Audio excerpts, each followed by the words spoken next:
नमस्कार साथियों।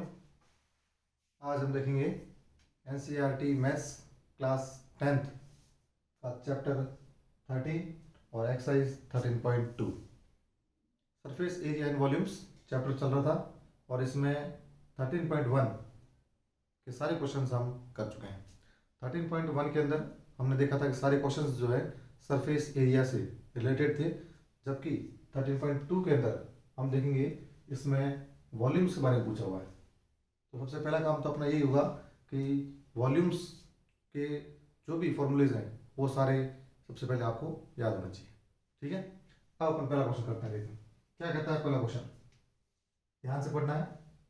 A solid is in the shape of cone standing on a hemisphere. एक hemisphere है और इसके ऊपर स्टैंड है कौन?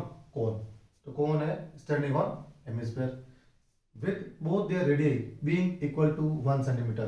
दोनों के, चाहे कोन हो चाहे हेमिस्फीयर हो, दोनों का जो रेडियस है वो कॉमन है और कितना है?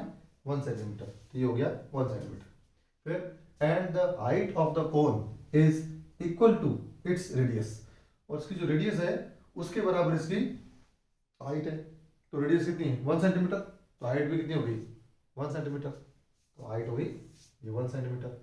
फिर find the volume of the solid in terms of pi. ये जो पूरा सॉलिड आपको दिख रहा है, कोन और हेमिस्फीयर को मिलाकर, शंकु और अर्धगोले को मिलाकर जो ये आपको सॉलिड दिख रहा है, इसका वॉल्यूम पूछा है। क्या पूछा है? वॉल्यूम पूछा है, यहाँ एरिया नहीं पूछा है। और एक बात तो आपको और ध्यान रखनी है, इन टर्म्स ऑफ पाई, पाई की फॉर्म में। इसका मतलब आपको पाई की वैल्यू पुट नहीं करनी है और जो आंसर आएगा वो पाई की फॉर्म में ही आएगा। तो चलो देखते हैं। सबसे पहले अपन जो दिया है वो लिख लेते हैं। क्या दिया? सबसे पहले रेडियस दिया, तो लिख लेते हैं अपन radius of cone and hemisphere. Hemisphere और रेडियस दोनों की, जो कोन की जो रेडियस है वो कितनी है? 1 सेंटीमीटर। तो ये लिख दिया 1 सेंटीमीटर। ठीक है, दूसरा क्या दिया है? हाइट दिया है, तो हाइट लिख दीजिए। Height of cone h, height कितनी है? Height of the cone is equal to its radius, radius के बराबर है, और रेडियस कितना है? 1 सेंटीमीटर। तो ये भी हो जाएगा 1 सेंटीमीटर। ये तो हमने लिख लिया जो हमको दिया हुआ है। अब निकालना क्या है? पूछा है फाइंड द वॉल्यूम, वॉल्यूम पूछा है। तो लिख लीजिए वॉल्यूम ऑफ सॉलिड। सॉलिड का वॉल्यूम कितना है? तो सॉलिड के वॉल्यूम में क्या है? इन दोनों का वॉल्यूम जुड़ेगा, कोन का वॉल्यूम और नीचे हेमिस्फीयर का वॉल्यूम। तो लिख दीजिए वॉल्यूम ऑफ कोन, कोन का volume plus volume of hemisphere, hemisphere का वॉल्यूम। पहली चीज, पहली स्टेप क्लियर हो गई। पहले तो आपको किस किस को जोड़ना है ये ध्यान होना चाहिए। दूसरी चीज अपने क्या कही थी कि फॉर्मूले लिखना है मिलके। तो फॉर्मूले की, कोन का जो वॉल्यूम होता है वो सिलेंडर का 1/3 होता है, सिलेंडर का 1/3, और सिलेंडर का वॉल्यूम क्या होता है? पाई आर स्क्वायर एच। ये तो हो गया कोन का वॉल्यूम। सिलेंडर का अगर वॉल्यूम आपको याद है फॉर्मूला, तो कोन इसका क्या होता है? 1/3।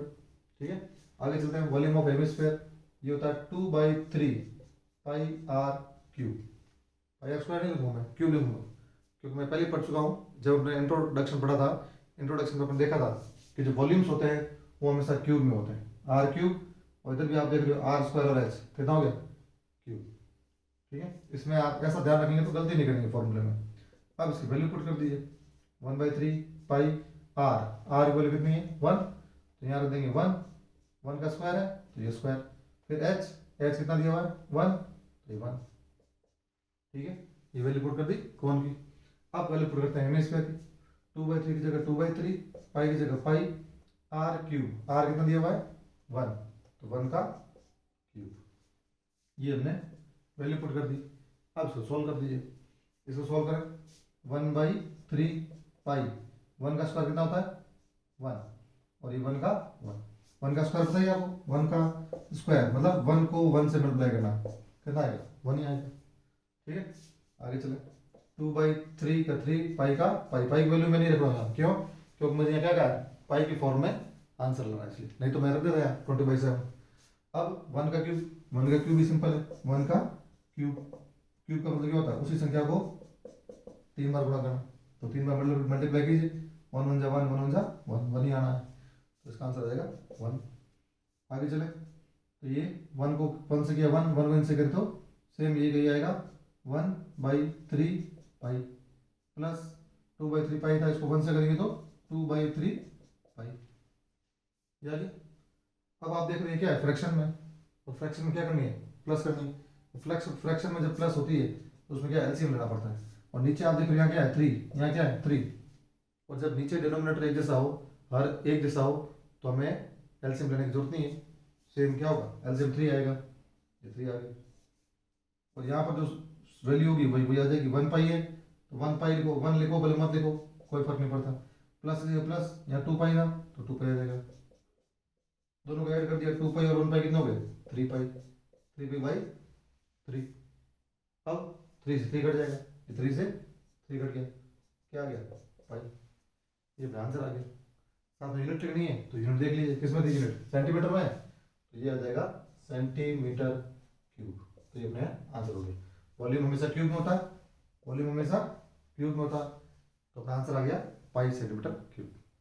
ठीक है, तो बहुत सिंपल क्वेश्चन है, जैसा कहा है वैसा कर दीजिए। क्या क्या दिया है पहले, रेडियस और हाइट, रेडियस देख ली 1 सेंटीमीटर, हाइट उसके बराबर है तो हाइट भी 1 सेंटीमीटर, रेडियस यहाँ से यहाँ तक ये होगी 1, हाइट यहाँ से यहाँ तक ये होगी 1, दोनों जो दिया वो लिख लिया। बाद में इसने पूछा वॉल्यूम ऑफ सॉलिड, सॉलिड मतलब पूरे का वॉल्यूम पूछा, तो पूरे का वॉल्यूम पूछा, पहले तो आप क्या करो, कौन का वॉल्यूम, फिर नीचे हेमिस्फीयर का वॉल्यूम, दोनों के वॉल्यूम को जोड़ दो, दोनों के वॉल्यूम में लिख दिए, वॉल्यूम कौन का और वॉल्यूम हेमिस्फीयर का।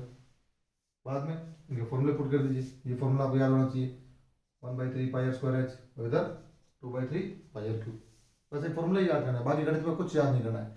मैथ्स में आपको क्वेश्चन दिया होगा एग्जाम में, उसको देख देख के लिखना है, देख देख के आगे चलना है, सिर्फ ये फॉर्मूले याद होने चाहिए, बस फॉर्मूले याद किए, वैल्यू पुट की, इसको सॉल्व किया और आंसर। ठीक है, तो ये अपना क्वेश्चन हो गया पहला। दूसरा क्वेश्चन जो है 30.2 का अगले वीडियो में लेंगे। इसमें कोई आपको समझ में नहीं आया तो कमेंट बॉक्स में लिखिए, और यदि आपको समझ में आ गया है तो अपने साथियों के साथ शेयर कीजिए, ताकि दूसरे विद्यार्थी भी इसका फायदा उठा सकें।